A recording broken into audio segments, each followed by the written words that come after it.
Now, I'm going to introduce the first topic of physics called mechanics. As a topic has 10 subtopics, and we're going to look at the first subtopic called the measurements. It is the first subtopic, and this is a very important topic. Just as you hear the word measurements, to measure something is actually to assign it a numerical value, to assign it a quantity. A numerical value. There are so many things that can be measured. And when I talk about measurements, I mean assigning a numerical value to a physical quantity together with some units. Like when you go and you want to sell your coffee. Your coffee will be weighed on a certain instrument. And the instrument will read, will give you a reading. You have carried out the measurement. And actually, what you are getting is mass of that coffee. You will be paid in terms of the mass of the coffee. If the mass, if your coffee has a small mass, you will get little money. So when we talk about measurements, we mean, how can I say, this is the assignment of a value, a numerical value, numerical value, and units. That numerical value has to have units. We shall see different units. And units to a physical quantity,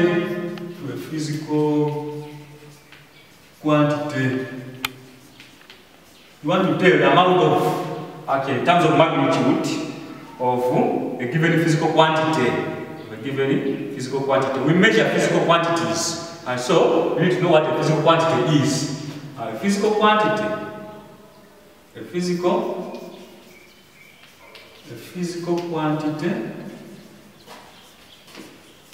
quantity is anything that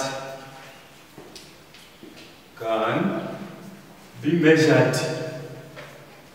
Anything that can be measured. The physical quantity is anything that can be measured. And we're going to look at different physical quantities. So far, I've talked about mass. That when you take your coffee if you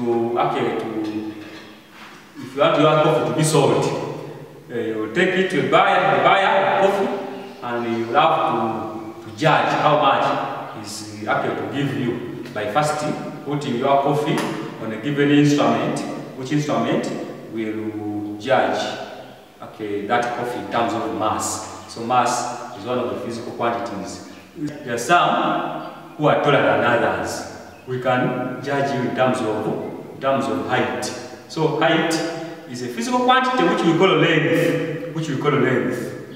Yes, length is the standard word. You can take note of my height when you measure distance from my feet to the last part of my head. So you can measure my height. My height, which I can say my length, is a physical quantity because it can be measured. You can give different people T in terms of volume. If someone is young, may take a smaller volume than someone who's aged. Someone who's aged will take a large volume of T. Even when you are serving, you can give this one more T than the other. So you are given this one. We are now talking about volume of T. So volume is also a physical quantity because you can measure it. You can say this one. Let me even take accurate measurements and I give this one a smaller quantity and the other one a reasonable quantity. So volume can be measured, so it is a physical quantity. And these physical quantities are categorized into two. These are the two types of physical quantities. Yes. Now we are going to look at basic quantities or fundamental quantities. I'm going to use the word basic because for it is friendly. It is not so lengthy. That is very few letters. Basic. We're looking at basic quantities. These basic quantities actually, for them, they are not obtained from any other quantities. For them, they are there on their own. They cannot be obtained from other quantities. Actually, they are the parent quantities to other quantities. They are, actually, we can define them as quantities that cannot be obtained. These are quantities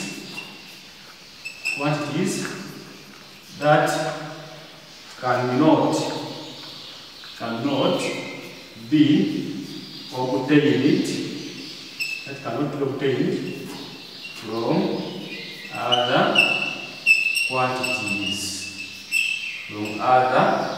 quantities. Yes, for them, they are there on their own. They don't depend on any other quantities. They are there on their own. And actually, yes, we can see that the units of the basic quantities are called the basic units of measurements, are called basic units. When I talk about units, we shall see units that each quantity has got a unit, like length. Length has got very many units. You can have length in centimeters. You can have length in meters. You can have length in kilometers if it's a very long length. You can have length in millimeters. You can have length in megameters. You can have length in decimeters. So those are units of length. But among the very many units of length, there is what we call an SI unit, which is the best unit in which length is measured, or the standard unit in which length is measured. All quantities have got units. Like in mass, for mass, we shall talk about kilograms, grams, tonnes, so those are units. And we are saying that since these are basic quantities, their units are basic units of measurement. So the units of basic quantities,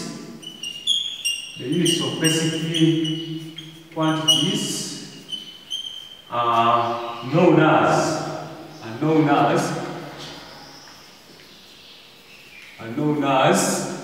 basic units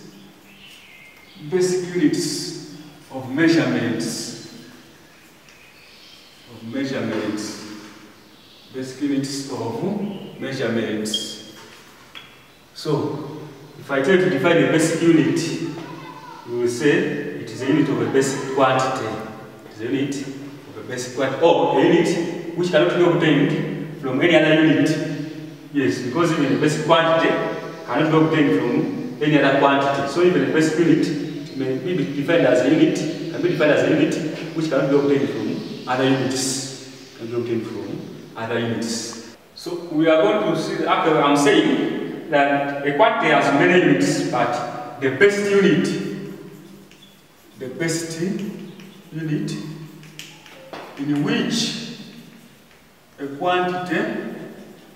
which a quantity is measured is its SI unit. Its SI unit, yes. That's the best unit in which the quantity is measured, because it's SI unit. So when I tell you to give me the SI unit of length, I expect you to give me 1 unit. And that's the standard unit in which length should be measured. Mass has got its SI unit. Volume has its SI unit. Area has its SI unit. As we are going to look at different quantities with their SI units. And we are going now to look at all of the SI units, all of the basic units with their SI units. So the table below, let me just say the table below shows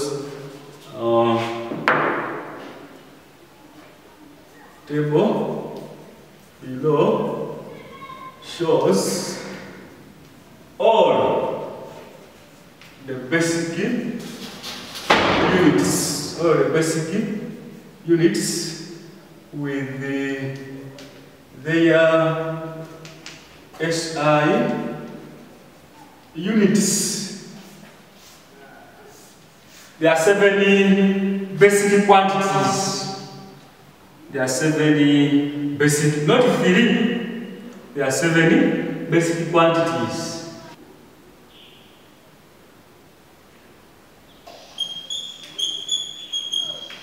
So this is the table that shows all of the basic quantities with their units. And I've said there are 70 basic quantities. We have length. Length is a physical, is a basic quantity. These symbols, we don't mind about them, but these are called dimensions. Length has a dimension, capital L. So instead of writing the length, I can write capital L. Instead of writing mass, I can write capital L. Those are called dimensions. But in the different formulae, we may use smaller letters. So don't mind much about this. We shall see how to apply them, and you may not use them if you want. So length is measured in meters. So the unit of length is meter, which you write as L, small m. You may have your answers 5 m, 5 meter. You may not write a full word. You may take your time. Just write M, millimeter. So if I ask you to give me the SI of length, you just say meter. Mass has an SI unit of kilogram. Time, SI unit, second, which is small s or just s. Temperature, which I've said I can call it theta. Temperature, theta, the symbol for temperature. I can call it theta. This letter is read as theta. It is a Greek letter. In science, we use Greek alphabetical letters. Greek letters, not English alphabetical letters. So this is temperature, and the SI of temperature is Kelvin. K, capital K.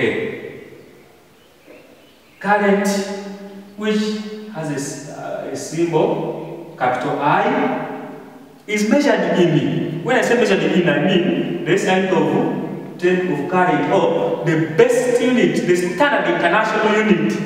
SI means standard international unit. The most acceptable unit, the most recommended unit in which a quantity is measured is what we call the SI unit.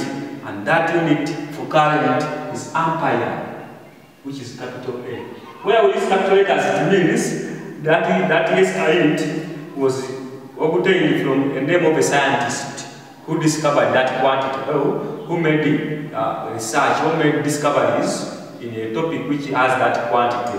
Like here, this is a capital A, this is a capital K, Kelvin, because Kelvin is a scientist, was a scientist. Died so many years ago. Kelvin, so it has to be capital K. Ampere, capital A. You can't write a small a. Yes. Here, the other basic quantity is luminous intensity. Luminous intensity. And it is measured in candela. The sign of luminous intensity is candela, which is abbreviated as capital C, small d. Candela. Then the last one is amount of substance. Amount of substance, and the unit for amount of substance is mole, which we abbreviate by only removing the E. Mole.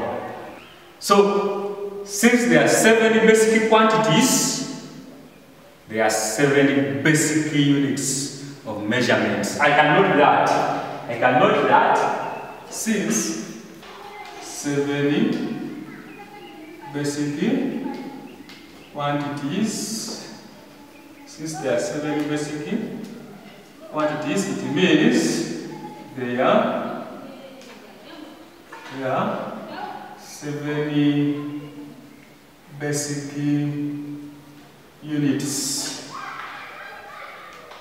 of measurements.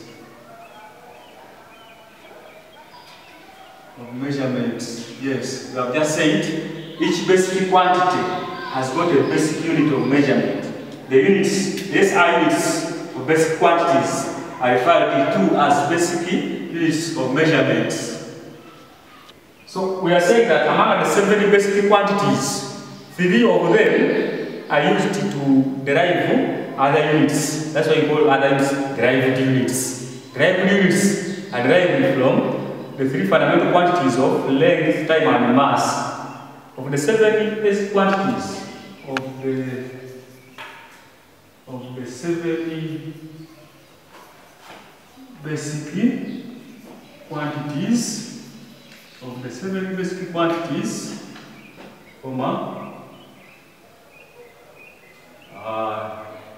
three are used to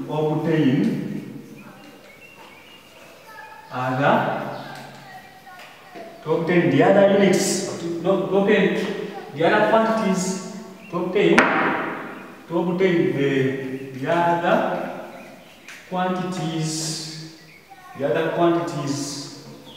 other quantities, which we call derived quantities.